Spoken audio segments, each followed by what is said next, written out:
Welcome to fusion Thalassery. എന്തൊക്കെയുണ്ട് വിശേഷം? നല്ല അടിപൊളി മഴയാണല്ലേ. എന്താ മഴ തന്നെയാണല്ലോ ഇപ്പം മെയിൻ വിശേഷം അല്ലേ. മാഷാ അല്ലാഹ്, പ്രയാസങ്ങളൊന്നും ഇല്ലാത്ത മഴയാവട്ടെ. മഴയത്ത് നല്ല ലേസി ആയിരിക്കും, നമ്മൾ കുറച്ച് ലേസി ആയിരിക്കും, എന്നാൽ ഒരു പ്രത്യേക രസമാണ് അല്ലേ. അങ്ങനെ കുറച്ച് പണിയൊക്കെ കഴിഞ്ഞപ്പോൾ ക്ലീനിങ് ആണ്. അപ്പോൾ ഈ ഒരു ക്ലീനിങ് എന്ന് പറയുന്നത് വേസ്റ്റ് മാനേജ്മെൻറ്റ് ഞാൻ മുമ്പ് കാണിച്ചിട്ടുണ്ടായിരുന്നു. അപ്പോൾ ഫ്യൂഷൻ തലശ്ശേരി എന്ന് പറയുന്ന ഇൻസ്റ്റാ പേജിൽ നിന്ന് കുറേ പേര് കണ്ടിട്ട് കുറേ സംശയം ചോദിച്ചിട്ടുണ്ടായിരുന്നു. അപ്പോൾ ഈ ഒരു സംഭവം എന്ന് പറയുന്നത് ഒരു വീട്ടിൽ വളരെ മസ്റ്റായിട്ട് കഴിയുമെങ്കിൽ ഉണ്ടാകേണ്ട ഒരു കാര്യമാണ്. കഴിയുന്നതും ഇത് ഫിറ്റ് ചെയ്യാൻ വേണ്ടിയിട്ട് ശ്രമിക്കണം. അത്രയും നമ്മളെ വീടും പരിസരവും അത്രയും ക്ലീൻ ആകുന്നൊരു കാര്യമാണ്.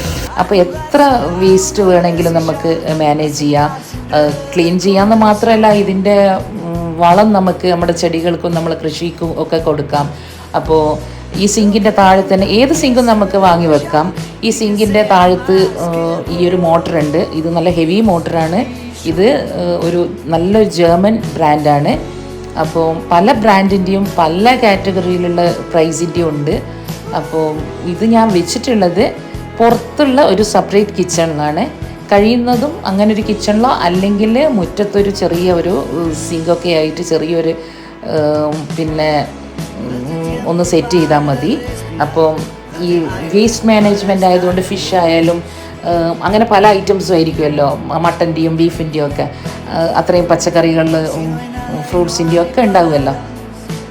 അപ്പോൾ അതൊക്കെ ക്ലീൻ ചെയ്യുന്ന സമയത്ത് വീട്ടിൻ്റെ ഉള്ളിൽ കൊടുക്കാതെ കഴിയുന്നതും പുറത്ത് കൊടുക്കുന്നതായിരിക്കും നല്ലത്.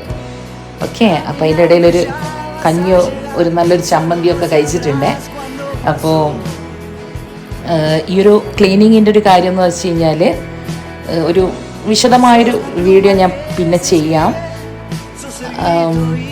എന്താ പറയുക, ഇതിൻ്റെ വേസ്റ്റ് മാനേജ് ചെയ്യുന്ന സമയത്ത് ഈ ഒരു സെപ്പറേറ്റ് ടാങ്കിൻ്റെ കാര്യം കുറേ പേര് ചോദിച്ചിട്ടുണ്ട്. സെപ്പറേറ്റ് ടാങ്ക് കൊടുക്കുന്നതായിരിക്കും ഏറ്റവും നല്ല. നമ്മളങ്ങനെയാണ് കൊടുത്തിട്ടുള്ളത്. ചില പേര് ഡ്രൈനേജ് തന്നെ കൊടുക്കുന്നുണ്ട്. ഏറ്റവും നല്ലത് നമുക്കിത് യൂസ് ചെയ്യാൻ വേണ്ടിയിട്ടുള്ളതായതുകൊണ്ട് സെപ്പറേറ്റ് ടാങ്ക് ആയിരിക്കും നല്ലത്.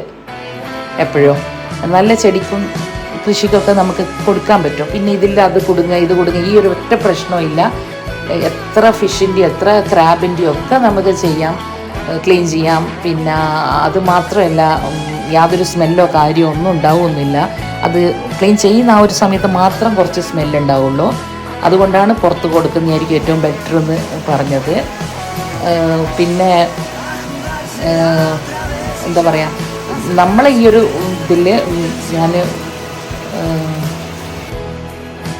കൂടുതലും വലിയ വലിയ സംഭവങ്ങൾ, ഈ മുട്ടേൻ്റെ കുറേ മുട്ട ഉണ്ടാകും അതിൻ്റെ തോല്, അതുപോലെ പിസ്ത തോല്, ഇതൊക്കെ ഞാൻ ഇടാറുണ്ട്. പക്ഷേ അതൊന്നും എല്ലാത്തിലൊന്നും ഇടാൻ പറ്റില്ല, ഇതിലിടാനും പറ്റും. അതൊന്നും ഇട്ടില്ലെങ്കിലും കുഴപ്പമില്ലല്ലോ.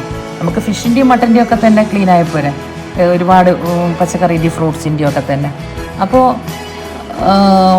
ഫ്രൂട്ട്സ് എല്ലാം നമ്മൾ നോമ്പിനൊക്കെ കൂടുതൽ വാങ്ങുന്ന സമയത്തും അല്ലാതെയും വാട്ടർ മെലൻ്റെതായാലും ഒക്കെ നമുക്കതങ്ങ് ക്ലീനായി പോകാമെന്ന് പറയുന്നത് വലിയ കാര്യമാണ്.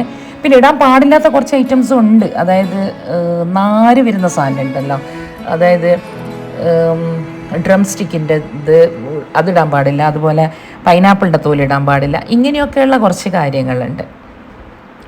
അത് നമ്മൾ ഏതാണോ ചൂസ് ചെയ്യുന്ന ആ സമയത്ത് അവരത് പറഞ്ഞു തരും കേട്ടോ. അപ്പോൾ ഇൻഷാ അല്ലാഹ് ഇങ്ങനൊരു സംഭവം ഉണ്ടാകുന്നത് വലിയൊരു കാര്യം തന്നെയാണ്. കഴിയുന്നതും ഈ ഒരു സംഭവം വീടുകളിൽ ഉണ്ടാകുന്നത് നല്ലൊരു കാര്യമാണ്. വിശദമായൊരു വീഡിയോ ഇൻഷാ അല്ലാഹ് വീണ്ടും പിന്നെ ചെയ്യാം കേട്ടോ. അങ്ങനെ മഴയൊക്കെ കഴിഞ്ഞപ്പോൾ നമ്മൾ പറമ്പിലോട്ടേയും പണ്ടൊക്കെ പാടത്തോടെയൊക്കെ നടക്കുന്ന ഒരു പ്രത്യേക രസമായിരിക്കുമല്ലോ. അപ്പോൾ അതൊന്നും ഇപ്പം പറ്റില്ല. ഒന്ന് ഗാർഡനിലൊക്കെ ഒന്ന് ഇറങ്ങാൻ വിചാരിച്ചു. ഇത് നമ്മളെ തായ്ലൻഡ് മാവാണ്. തായ്ലൻഡ് മാവിൽ ഇപ്പം വീണ്ടുകൊണ്ട് പൂവിട്ടിരിക്കുന്നത്. അപ്പോൾ ഇനി വേഗം തന്നെ മാങ്ങ ഉണ്ടാവും. അപ്പോൾ അത് ഒരു വർഷത്തിലൊരു 3-4 പ്രാവശ്യമായിട്ട് മാങ്ങ ഉണ്ടാവും. കുറച്ചാണെങ്കിലും മാങ്ങ ഉണ്ടാവും. അതുകൊണ്ട് കഴിയുന്നു തായ്ലൻഡ് മാവൊക്കെ വീട്ടിൽ ഉണ്ടാകുന്നതാണ് നല്ലത്. ഇടയ്ക്കിടയ്ക്ക് നമുക്കിങ്ങനെ മാങ്ങയൊക്കെ കാണാമല്ലോ. ഇനി ഈ ഒരു നല്ല കോരിച്ചൊരിയുന്ന മഴ സമയത്ത് നമുക്കൊരു പുഴുക്കുണ്ടാക്കാം. കഞ്ഞിയും പുഴുക്കുമാണ് ഇന്ന്. കഞ്ഞിയും പുഴുക്കും നല്ല തേങ്ങാ ചമ്മന്തിയും. അപ്പോൾ എൻ്റെ ഒരു ഫ്രണ്ട് ഉണ്ട്, ചിത്ര എന്ന് പറഞ്ഞിട്ട്, ചെന്നൈയിലുള്ളത്. അവൾ ട്രിവാൻഡ്രത്തുകാരിയാണ്. അപ്പോൾ അവളുടെ ഒരു റെസിപ്പിയാണിത്. അപ്പോൾ 2 പച്ചക്കായി എടുത്തു. അപ്പോൾ അത് സാധാരണ നമ്മൾ പുഴുക്കിന് വേണ്ടിയിട്ട് കട്ട് ചെയ്യുന്നത് പോലെ കട്ട് ചെയ്തു. എന്നിട്ട് ഞാനൊരു ചട്ടിയിലേക്ക് കുറച്ച് ഇളം ചൂടുള്ള വെള്ളം ഒഴിച്ചിട്ട് അതിലേക്ക് കുറച്ച് മഞ്ഞളും കുറച്ച് ഉപ്പും ഇട്ടിട്ട് നന്നായിട്ട് ഞെരടിയിട്ട് വെക്കണം എന്ന് അവൾ പറയാം. അപ്പോൾ അങ്ങനെ ചെയ്യുമ്പോൾ നമ്മൾ കയ്യിൽ കറയാവാൻ ചാൻസ് ഉണ്ട്. അതുകൊണ്ട് ഞാൻ ഇങ്ങനെ കഴുകിയിട്ട് ഒന്ന് ജസ്റ്റ് അങ്ങനെ ഒന്ന് ചെയ്തിട്ട് പിന്നെ ഒരു 10-15 മിനിറ്റ് ഒന്ന് അടച്ചു വെക്കുന്നുണ്ട്. അപ്പോൾ ചെറിയ ഉള്ളിയാണ് ഏറ്റവും നല്ലത്. അപ്പോൾ നമുക്ക് എൻ്റെ കയ്യിലിപ്പോൾ വലിയ ഉള്ളിയാണ് ഉള്ളത്. അപ്പോൾ ഒരു ഉള്ളി കട്ട് ചെയ്തിട്ടുണ്ട്. എന്നിട്ട് അവർ തൊണ്ടമുളക് എന്ന് പറയുന്ന വലിയ മുളക് ഇടും. അപ്പോൾ എൻ്റെ കയ്യിൽ ആ മുളകിൻ്റെ തന്നെ ചെറുതുണ്ട്. അപ്പോൾ ആ മുളക് ഇട്ടിട്ടുണ്ട്. കുറച്ച് ക്രഷ്ഡ് ചില്ലിയും ചേർത്തിട്ടുണ്ട്. കുറച്ച് ഫെനൽ സീഡിൻ്റെ പൊടിയും ചേർത്തിട്ടുണ്ട്. ഒരല്പം മല്ലിപ്പൊടിയും കൂടി ചേർത്തിട്ടുണ്ട്. പിന്നെ കുറച്ച് ഉപ്പും ചേർത്തിട്ടുണ്ട്. കുറച്ച് ജിഞ്ചർ ഗാർലിക്കും ചേർത്തിട്ടുണ്ട്. എന്നിട്ട് ചിക്കനും ഇട്ടിട്ട് പിന്നെ കുറച്ച് ഉപ്പ് ഇട്ടിട്ട് അടച്ച് വെക്കുക. 3 വിസിലിന് അത് റെഡിയാവും. അപ്പോൾ അത് റെഡിയായി കഴിഞ്ഞാൽ ഒന്ന് ഉടച്ചു കൊടുക്കണം. ഈ ഒരു സമയത്ത് നമുക്ക് അരപ്പൊഴിക്കണം. അരപ്പ് എന്ന് പറയുന്നത് സാധാരണ നമ്മൾ പുഴുക്കിന് വേണ്ടിയിട്ട് എടുക്കുന്ന അരപ്പ് തന്നെ. അതായത് കുറച്ച് തേങ്ങയും അതിൽ കുറച്ച് ജീരകവും കുറച്ച് വെളുത്തുള്ളിയും ഒരല്പം മഞ്ഞളും ചേർത്തിട്ടൊന്ന് അരച്ചെടുത്തതാണ്. അധികം അരയണ്ട. എന്നിട്ട് അതും കൂടി മിക്സ് ചെയ്തു ചിക്കൻ്റെ മിക്സിലേക്ക്. എന്നിട്ട് ഒരു കടായി വെച്ചു. എന്നിട്ട് അതിലേക്ക് വെളിച്ചെണ്ണ ഒഴിച്ചിട്ട് അതിൽ കടുക് പൊട്ടിയിട്ട് കുറച്ച് ഒരു 2-3 ചെറിയ ഉള്ളി കട്ട് ചെയ്തതും ഒരു 2-3 ഉണക്കമുളകും കുറച്ച് കറിവേപ്പിലയും കുറച്ച് ചേർത്തിട്ട് നമ്മൾ ഈ ഒരു മിക്സും കൂടി ചേർത്തിട്ട് നന്നായിട്ടൊന്ന് മിക്സ് ചെയ്തിട്ട് വെച്ചു. ഇനിയിപ്പം കഞ്ഞിയും ഈ ഒരു പുഴുക്കും കഴിക്കണം. അപ്പോൾ അത് കഴിഞ്ഞപ്പോൾ ഒരാൾ എന്നോട് പുഡിങ്ങിനെ ഏൽപ്പിച്ചിട്ടുണ്ട്. പക്ഷേ ഇതൊരു തട്ടിക്കൂട്ട് പുഡിങ്ങാണ്. പെട്ടെന്ന് റെഡിയാവും 4-5 മിനിറ്റിൽ. അപ്പോൾ ഒരു മാംഗോ പുഡിങ്ങാണ്. അപ്പോൾ 1 ലിറ്റർ പാല് ഞാൻ തിളപ്പിക്കാൻ വേണ്ടി വെച്ചിട്ടുണ്ട്. അത് വെക്കുന്ന സമയത്ത് ഒരല്പം പാല് മാറ്റി വെച്ചിട്ടുണ്ടേനു.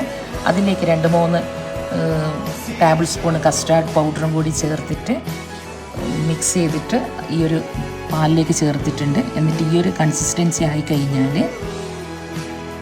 1 കപ്പ് പഞ്ചസാരയും കൂടി ചേർത്തിട്ടാണ് നമ്മൾ അടുപ്പിൽ വെച്ചിട്ടുണ്ടായിരുന്നത്. അപ്പോൾ ഈ ഒരു കൺസിസ്റ്റൻസി ആയിക്കഴിഞ്ഞാൽ നമുക്ക് ഓഫ് ചെയ്യാം. ഓൾമോസ്റ്റ് ഡണ്ണാണ്. ഇനി ഇതിലേക്ക് കുറച്ച് കണ്ടൻസ്ഡ് മിൽക്കും കൂടി ചേർക്കുന്നുണ്ട്. 1 കപ്പ് പഞ്ചസാരയാണ്, ഒരു 1/2 ടിന്ന് കണ്ടൻസ്ഡ് മിൽക്കുമാണ് ചേർക്കുന്നത്. എന്നിട്ട് നമ്മൾ ബേക്കറിയിൽ നിന്ന് പിന്നെ ചുട്ട ഉടനെ വാങ്ങുന്ന സ്ലൈസ് ചെയ്യാത്ത ബ്രെഡില്ല, അത് ഞാൻ ഇടയ്ക്കിടയ്ക്ക് വാങ്ങി വെക്കും. അപ്പോൾ അതിൽ നിന്ന് ഒരു 3 ബ്രെഡിൻ്റെ സ്ലൈസ് ഉണ്ടല്ലോ, ആ ഒരു കണക്കിൽ അതും കൂടി ഇട്ടിട്ട് ഈ ഒരു കസ്റ്റർഡ് മിക്സിലിട്ട് വെച്ചിട്ടുണ്ട്. ഓക്കെ, ഇനി നമുക്ക് കുറച്ച് വിപ്പിംഗ് ക്രീം വിപ്പ് ചെയ്തെടുക്കാനുണ്ട്. അത് ഹാൻഡ് മിക്സറിൽ ചെയ്യുന്ന മടി കൊണ്ടും സമയമില്ലാത്തത് കൊണ്ടും സ്റ്റാൻഡ് മിക്സറിലേക്ക് മാറ്റിയിട്ടുണ്ട്, ഇട്ട് കൊടുത്തിട്ടുണ്ട്. അപ്പോൾ നന്നായിട്ട് വിപ്പായി കിട്ടുകയും ചെയ്യും. ഇനി ഒരു കടായി വെച്ചിട്ട് അതിലേക്ക് കുറച്ച് ഏതെങ്കിലും ഒരു ബട്ടർ, സോൾട്ടായാലും സാരില്ല, സോൾട്ട് ഇല്ലെങ്കിലും കുഴപ്പമില്ല, കുറച്ച് ചേർത്തിട്ട് അതിലേക്ക് കുറച്ച് മാംഗോ, ഇതൊരു 5-6 മാംഗോനാണ് ചെയ്യുന്നത്. അപ്പോൾ മീഡിയം സൈസ് മാംഗോ ആണ്. അപ്പോൾ അതിലേക്ക് പകുതി മാംഗോ ഞാൻ ഈ ബട്ടറിൽ സോട്ട് ചെയ്തെടുക്കുന്നുണ്ട്. അന്നേരം ഒരു പ്രത്യേക ടേസ്റ്റാണല്ലോ, പകുതി അങ്ങനെ തന്നെ വെച്ചിട്ടുണ്ട്. അപ്പോൾ ഈ ഒരു സമയത്ത് കുറച്ച് നമ്മൾ ഉണ്ടാക്കി വെച്ച ജാം ഉണ്ടായിരുന്നില്ലേ, മാംഗോ ജാം, അപ്പോൾ ആ ജാമും കൂടി 2-3 ടേബിൾ സ്പൂൺ ചേർത്ത് കൊടുക്കുന്നുണ്ട്. ഒരു പ്രത്യേക ടേസ്റ്റ് ആയിരിക്കും. എന്നിട്ട്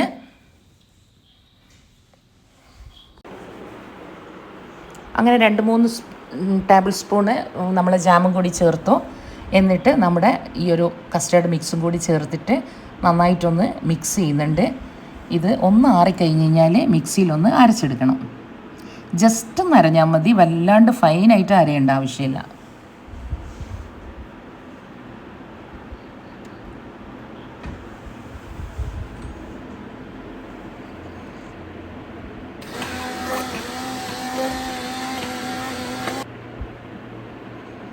ഈ ഒരു സമയത്ത് പഞ്ചസാരയെല്ലാം കറക്റ്റാണോ നോക്കുക. എപ്പോഴും പുഡിങ് ഉണ്ടാക്കുമ്പോൾ ഒരല്പം ഉപ്പ് വളരെ കുറച്ച്, ഒരു ലൈറ്റായിട്ട് ചെറുങ്ങനെ ഒന്ന് ഉപ്പ് ചേർക്കുമ്പോൾ ഒരു പ്രത്യേക ടേസ്റ്റ് ആയിരിക്കും. അപ്പോൾ അതൊക്കെ കറക്റ്റാണോ നോക്കുക ഈ ഒരു സമയത്ത്. എന്നിട്ട് നമ്മുടെ ഏതാണോ നമ്മൾ സെറ്റ് ചെയ്യാൻ ഉദ്ദേശിക്കുന്ന പാത്രം, ആ ഒരു പാത്രത്തിലേക്ക് നമ്മൾ ആദ്യം വിപ്പിംഗ് ക്രീമിൻ്റെ മിക്സ് ഒന്ന് ലെവൽ ചെയ്ത് കൊടുത്തു. വീണ്ടും അതിൻ്റെ മേലെ മാംഗോൻ്റെ മിക്സ് ചേർത്ത് കൊടുത്തു. വീണ്ടും വിപ്പിംഗ് ക്രീം ചേർത്തു. എന്നിട്ട് ലാസ്റ്റ് ലെയറിൽ കുറച്ച് മാംഗോ ഉണ്ടായിരുന്നത് കട്ട് ചെയ്തത് അതും ഇട്ട് കൊടുത്തു. കുറച്ചും കൂടിയും മാംഗോ ജാം ഒന്നും കൂടി ചേർത്ത് കൊടുക്കുന്നുണ്ട് കേട്ടോ. ഈ ജാം ചേർക്കുമ്പോൾ ഒരു പ്രത്യേക ടേസ്റ്റ് ആയിരിക്കും. പിന്നെ ഒന്ന് അങ്ങോട്ടും ആക്കുമ്പോഴേക്ക് ഒരു ഡിസൈനും വരും. അപ്പോൾ അതിലൊന്ന് ക്ലീൻ ചെയ്തിട്ട് വേഗം തന്നെ ഞാൻ ഫ്രീസറിലാണ് വെക്കുന്നത്. കാരണം മഴക്കാലമായതുകൊണ്ട് തന്നെ കറണ്ട് ഇടയ്ക്കിടയ്ക്ക് പോയിക്കൊണ്ടിരിക്കുന്നുണ്ട്. അപ്പോൾ നമുക്ക് പെട്ടെന്ന് ഇത് സെറ്റായി പോവും. ഫ്രീസറിൽ വെച്ചാൽ മതി. കറണ്ട് ഇല്ലെങ്കിൽ പ്രശ്നമാണ്. എന്നാലും ജലാറ്റിനോ അല്ലെങ്കിൽ ചൈന ഗ്രാസോ ഒന്നും ചേർക്കാത്ത സിമ്പിൾ പുഡിങ് ആയതുകൊണ്ട്, കസ്റ്റർഡിൻ്റെ ആയതുകൊണ്ട് അങ്ങ് സെറ്റായിക്കോളും. അപ്പോൾ അത് അരമണിക്കൂർ കൊണ്ട് തന്നെ കറണ്ട് സെറ്റാവും. പിന്നെ അതിന് ശേഷം നമ്മളെ ക്ലീനിങ് ആണ്. നമ്മൾ എന്ത് ജോലി കഴിഞ്ഞാലും വേഗം തന്നെ നമ്മുടെ കിച്ചൺ ക്ലീൻ ചെയ്യുക, നമ്മുടെ പാത്രങ്ങളൊക്കെ ക്ലീനാക്കി വെക്കുക, മറ്റുള്ള സ്ക്രാച്ചുകളൊന്നും അതിൽ വരാതെ സൂക്ഷിക്കുക. എന്നിട്ട് വേഗം തന്നെ തുടച്ച് നമ്മുടെ കബോർഡുകളിലേക്ക് വെച്ച് കഴിഞ്ഞാൽ ഒരു വല്ലാത്തൊരു സമാധാനം. നമ്മുടെ കിച്ചണും നമ്മുടെ പാത്രവും നമ്മളും ഒക്കെ ഒന്നങ്ങ് ക്ലീനായി കഴിഞ്ഞ് കഴിഞ്ഞാൽ. അപ്പോൾ അതൊക്കെ കഴിഞ്ഞപ്പോൾ മഴക്കാലമല്ലേ, മഴക്കാലത്ത് നമ്മളെ വീടിൻ്റെ സംരക്ഷണം എന്ന് പറയുന്നത് ഭയങ്കര ഒരു ഇതാണല്ലോ. പ്രത്യേകിച്ച് ഒരു ബാഡ് സ്മെല്ല് വരും. എങ്ങനെയൊക്കെ ക്ലീൻ ചെയ്താലും എവിടെ നിന്നൊക്കെയോ ഒരു ബാഡ് സ്മെല്ല് വരും. അപ്പോൾ അതിനൊക്കെ ഏറ്റവും നല്ലത് എന്തെങ്കിലും ഒരു നല്ല ഊതുബത്തികളുണ്ടെങ്കിൽ അങ്ങനെ, അല്ലെങ്കിൽ ഊത് കത്തിച്ച് വെക്കുക. കുറച്ച് സമയം കിച്ചണിലോ പിന്നെ റൂമുകളിലൊക്കെ കുറച്ച് സമയം അങ്ങനെ വെക്കുക. അതൊരു വല്ലാത്തൊരു നല്ലൊരു സ്മെല്ലായിരിക്കുമല്ലോ. ഒരു നല്ലൊരു സുഖമുള്ള മഴ ആസ്വദിക്കുമ്പോൾ ഇതും കൂടി അതിൻ്റെ ഒരു ഭാഗമാണ്. നമ്മൾ മഴക്കാലത്ത് വീടും പരിസരവും ക്ലീനായിട്ടിരിക്കുക എന്ന് പറയുന്നത് നല്ല സ്മെല്ല് കൊണ്ടും ക്ലീന് കൊണ്ടും എല്ലാം കൊണ്ടും. അപ്പം കുറച്ച് സമയം ഊതൊക്കെ കത്തിച്ച് വെച്ചു. നല്ല മഴയാണ്, ഗംഭീര മഴയാണ്. അപ്സ്റ്റെയറിൽ മേലത്തെ കിച്ചണിൽ പോയിട്ട് ചായയൊക്കെ കുടിച്ചു. താഴത്തെ പണി കഴിഞ്ഞത് കൊണ്ട് മേലെ പോയിട്ട് അതൊക്കെ കഴിഞ്ഞു.